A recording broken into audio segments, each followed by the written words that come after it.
Alright, hello and welcome back to the Minecraft Kanto building, whatever it's called. Today, we're going to see all the changes we've made in this build. So the first thing you might not notice is that we have added a new font. Isn't it so beautiful? It's exactly the same as the font from the game. It took me way too long to make it. Just like it took me way too long to make almost everything in this game. Let's click on single player and watch the game crash because, I've just started recording and it should always crash. Perfect. Now, I've been taking a lot of resources to help with this. As you can see, there's a bunch of other worlds that I've been given by people from the stream that I've found online with research. And I'm going to be including a lot of those as references in the bottom. Now, the first thing you might notice is that it's a bit bigger, right? There's now water and grass and stuff. And in about, 10 seconds, we'll notice the next big change. But for now, let's check out inside Red's house, right? And there it is. Music, yay! So we have music, as you can see on this little timer over here, right? Which is very nice. I might lower that in a bit, but for now, let's enjoy the music, right? As you can see, that font has carried over into the game's text. If I type something, it works that way as well. And even the menu has the same font. I say that as if I did extra work to do that, but I didn't. It just applies to everything. So let's go in Red's house, right? No, it's dark. But if we drink a potion of night vision, we get pure brightness. Isn't that nice? So, one of the things we'll be adding in the future is a command block that will give you this effect without the particles, so that when we go inside, we have brightness. Isn't that cool? We've added models. One of the things I learned how to do was how to create a model that is larger than one block, which was a trying experience, but ended up working out in the end. Got a little fern plants right here. We have our bookshelves and shelves and all that fun stuff, tables and stools. A lot of fun modeling was done. We got stairs. I was kind of concerned about the stairs. I'm not sure if I should make them, because in the gold and silver games, they're like in the wall, but in the first games, they're out of the wall. I'm still not sure how I want to have it, but this works for now. Upstairs, we still have to finish the TV, still have to finish the computer, but we'll get to that. I don't like how empty a lot of these rooms are when we're in 3D, so I might add some decorations, but probably not, because it won't be as accurate. We're going for accuracy pretty hard in this one. Over prettiness, as you can imagine by these massive, endless plains of forest. I think it's forest. I always thought they were boulders when I was little. I guess they're actually trees. I don't know. But that's what they look like in the game, so that's what I made. Alright, as you can see, we have the same thing. Oh, the reason why we have the potion of night vision only sometimes is because otherwise stuff looks weird outside. But anyway, let's drink the potion of vision, go back inside here, and we can see that Blue's house is similar. We need to add the grass texture. By grass, I mean carpet. We need to... This music's really loud. Music and sounds. This is just me showing off how the GUI also has the right texture. Font. Alright. So, we'll be adding a radio over here, a TV. We'll be fixing this map to make one of those map pictures of the actual map, which will be cool. For now, that's just like, garbage data. I haven't really done anything inside Oaks, so we're not going to go in there. But we've also, as you can see off in the distance over there, finished Viridian. There we go. Windows aren't blue anymore. You might see some fun text right here. I wonder what it does. Ooh, magical. Isn't that cool? So, that'll be fixed as well. And if you look up there, you can see that we can have a block be disappearing and appearing when we cross between towns, right? So the idea behind that is, every time we cross over a town, instead of a stone appearing over there, we'll have a piece of redstone appearing over here. And then we play the next music. Ah, yeah, it all comes together, doesn't it? So, I still haven't linked that up yet. That's today's task, is to link that system up and find a place to store the music. As we enter in here, we can immediately see the ledges, and of course, you can't go over the ledges. But, if you go around, you can jump over them. Isn't that magical? That took a lot of trial and error about how I want to do this. Unfortunately, in Adventure and Creative Mode, you can still see the block models, the wireframes. There's a special name for them. You can still see them, so that you can tell this is actually just a fence, and this is just a slab. But, once you're in Adventure Mode, you can't actually see that, so it'll be fine. And before y'all try and like break my map, I do have a bunch of barrier blocks preventing you from escaping. We have textured grass, which is really nice. We have the flowers from last time. That's pretty much all that's on Route 1. Not too much exciting. Let's continue onwards.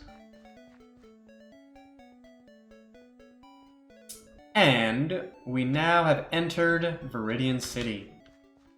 First thing I can see that's new here is our little Pokemon signs. I wasn't going to make them because I thought it would be too much hard coding. Like there's 4 different blocks here. But turns out the only ones that do this in the game are the Poke sign, the Mart sign, and the Gym sign back there. So I figured it was a worthwhile investment. There aren't too many blocks that would be taken up by it. And just like last time, we look at all the windows, they all glow up at night. Gym is like completely lit. We still have, you know, ledges and stuff over here. Can't walk through here, unfortunately, but yeah, so that's all cool. Let's go back to day.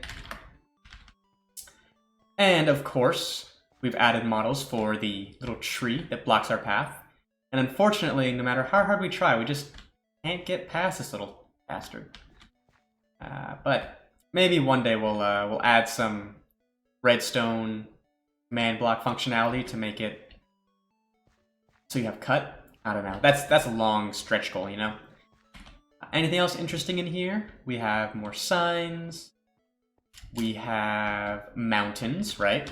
So these were fun to make. They look pretty cool from far up. From close up, they look pretty nice as well. There's road texture over here. We have ledges again. You can't jump on the mountains. I made sure of that. This place is blocked off. We have the entrance over there. And that's basically all the city stuff we've done, right? Let me just check my little list.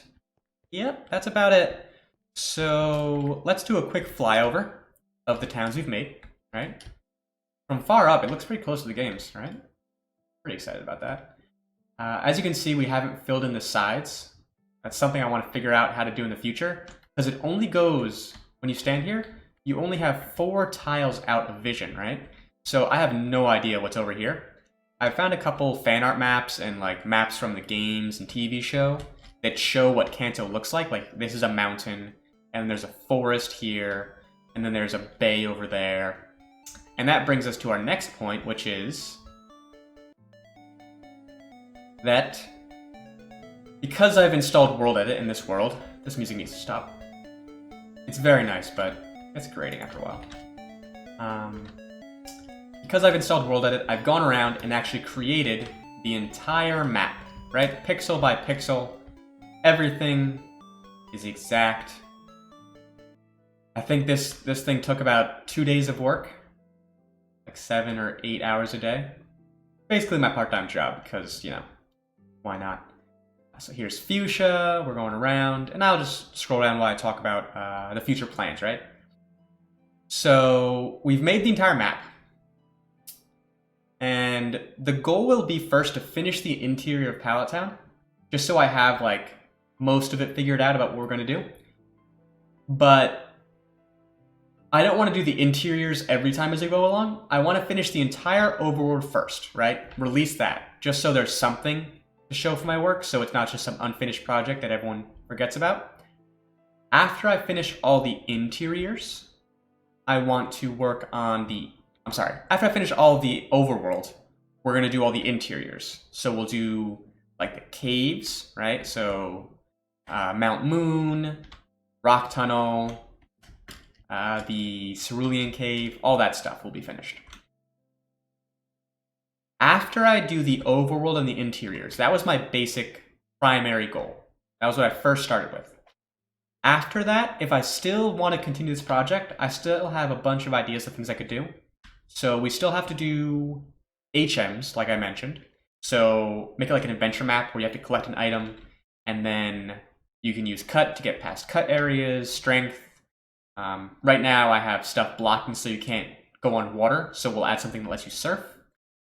And then you can like be in the water, and I'll add a model so that when you're in F5 mode, it looks like you're actually surfing it on a Lapras or something. Oh wait, look at that. You can see under the water. Not very exciting underwater, is it? Anyway. Other things we're going to be doing in the future include, by stretch goals, I mean like, if I finish Overworld and Underworld? Interiors, I guess? If I finish those, I want to do stuff like NPCs. I found a couple of Redstone videos about how to script events. So I can have like a zombie that's textured to look like a person from the game. Or not even a zombie, I could do even an armor stand or something, right?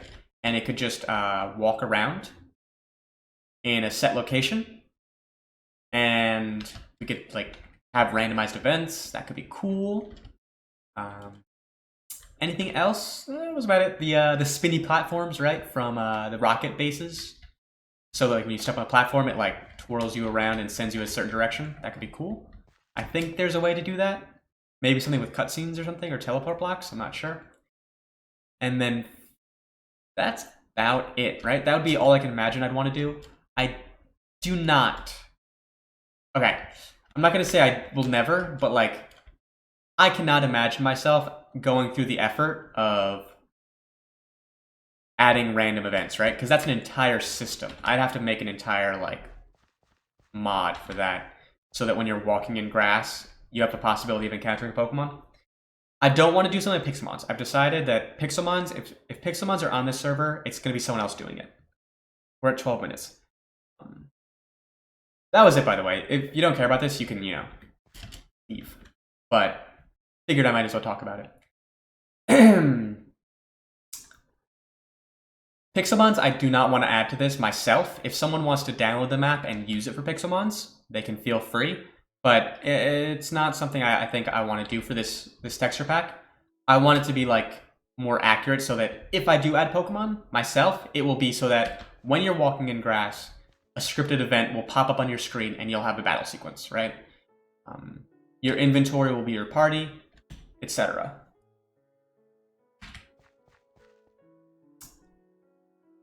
But that's like, that would be like a year from now if it ever happened. That's a very unlikely thing. And more likely than that would be I would make Johto, right? Because I'd have all the textures, I'd have everything ready. I'd just be, putting Johto over there. So yeah, that was about everything. Bit longer than last time, twice as long, but I have a lot more content, so I guess that's okay. Do I still have? No. So as a little bonus for sticking around, right? I don't know if this is considered a bonus, but what we can do is we can go into our resource packs and turn this off, and I can show you the barren hellscape that is underneath this bright green facade. If the game doesn't crash. All right, here we go. Single player, Kanto region. Ooh, it's gonna be scary, man. Here we go.